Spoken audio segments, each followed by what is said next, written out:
But we can talk about the Midnight at the Orient Express, because it's interesting to see somebody's take on old versus new filmmaking. I think there's a lot of room for discussion in that topic.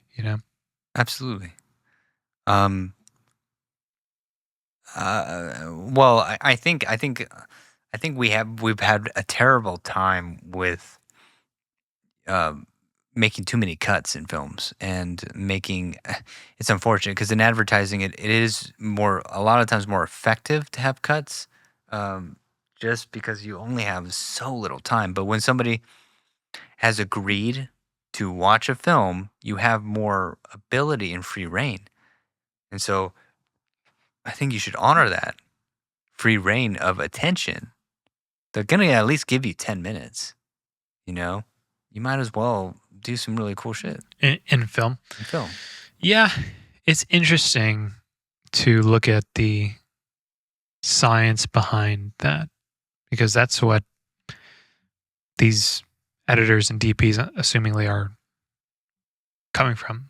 The Right. science and data that's been built into what makes a film successful.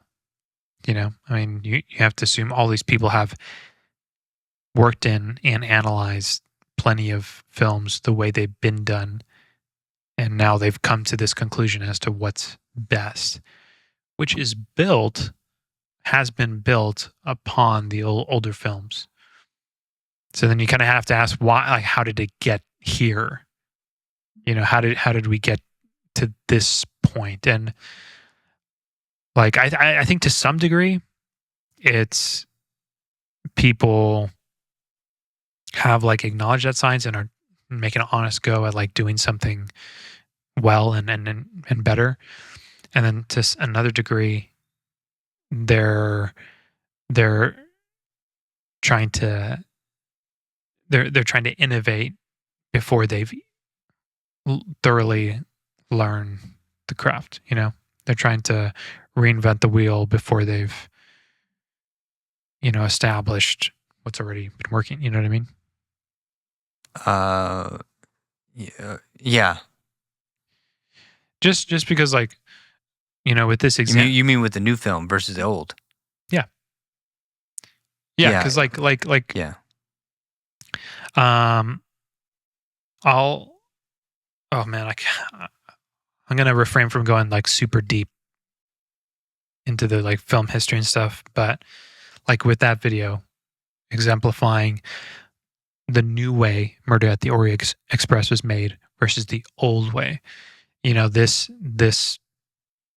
YouTuber was analyzing the different way it was made and how the new way has so many cuts, and it takes away from the actor's ability to perform, and which then takes away from the audience's experience of immersion.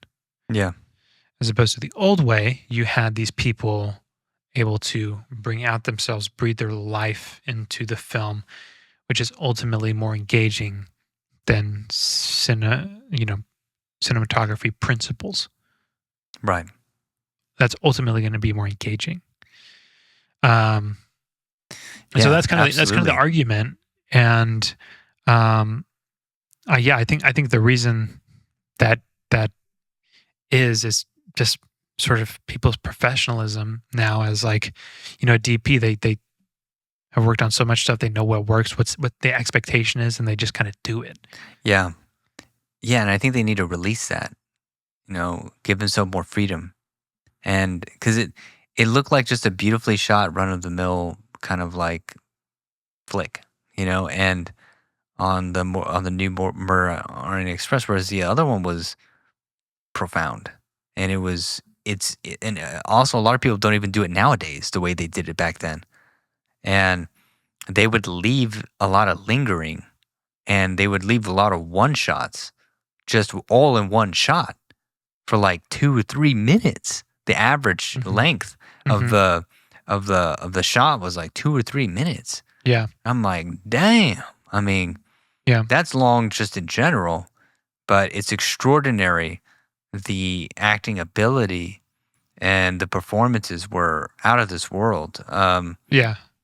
But it really lets you breathe in the scene and really take it in. And the unique thing that they did is that they would re-record at different angles, different expressions of the same dialogue, which I thought was just amazing. And they would let you experience it the first time with, I guess, the most natural way that they actually expressed an emotion.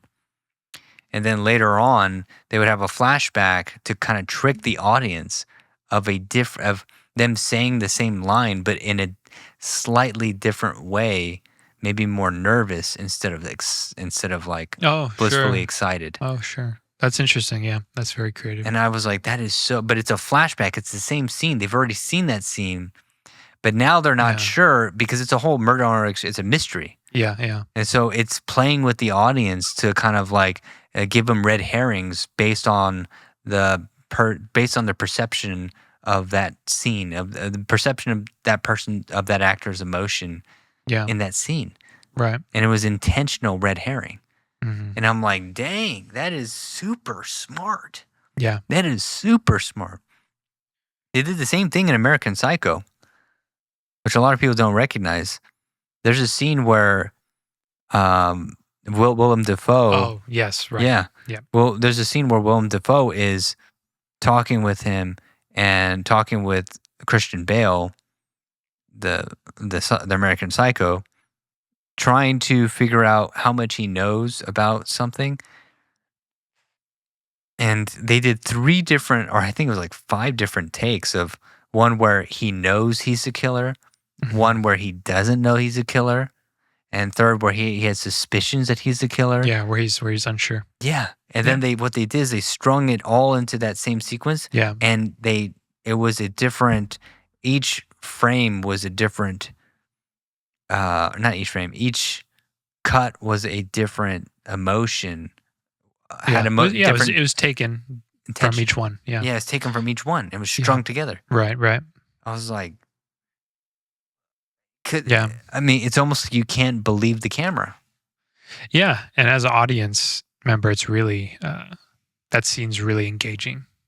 Yes, because it keeps you on edge with everyone. It's like, wait, does he know? Oh, he knows. And then you see the next scene, you're like, wait, does he? Yeah. And so it keeps this like ambiguous suspense. And I mean, it's a really cool technique. It's brilliant, man. I love it. Yeah, I feel like I haven't seen the new one. I've just seen like bits and pieces. But from what the gentleman was saying in the video, you get the feeling that you get the feeling that there's a deadline. You know, that somebody just has to kind of make these decisions, and they just sort of did them, and they rely on their like professionalism and expertise to take them through.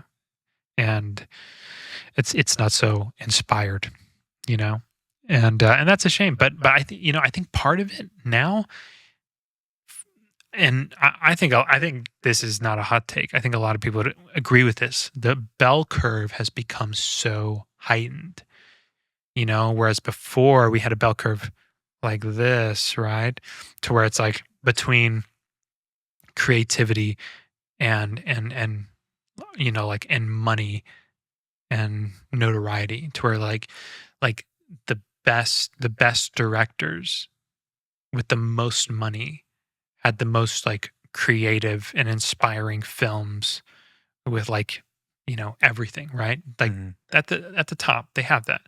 And there's everybody in between who has like, you know, a little bit of this, a little bit of that. Maybe they don't have much money, but there's a lot of creativity, you know, at this side. And, you know, this side, there's a lot of money, not much creativity, not much there. And then like at the very side, it's like, it's all creative and there's no money and it's like, it's off the walls, like with, you know, and you find gems on each side, you know, like on this side, you have like Evil Dead, where it's like, how the hell did that happen? You know, but like on this side, you have like, you know, a Pulp Fiction. Yeah. But now that bell curve has just been so heightened to where, it's everybody's up here. It's like it's all so much like in the middle of the road, like to where only the top guys have like the most creative stuff, can afford to do that. Yeah. And the middle budget stuff has just been taken away. And so Yeah. we don't have like that Miramax anymore that's producing these mid-range budget artistic pieces, and the low budget stuff just isn't seen. That's fucking true. My concept behind Barbarian, which that it's a bad movie, but it gets away with it because it looks so good.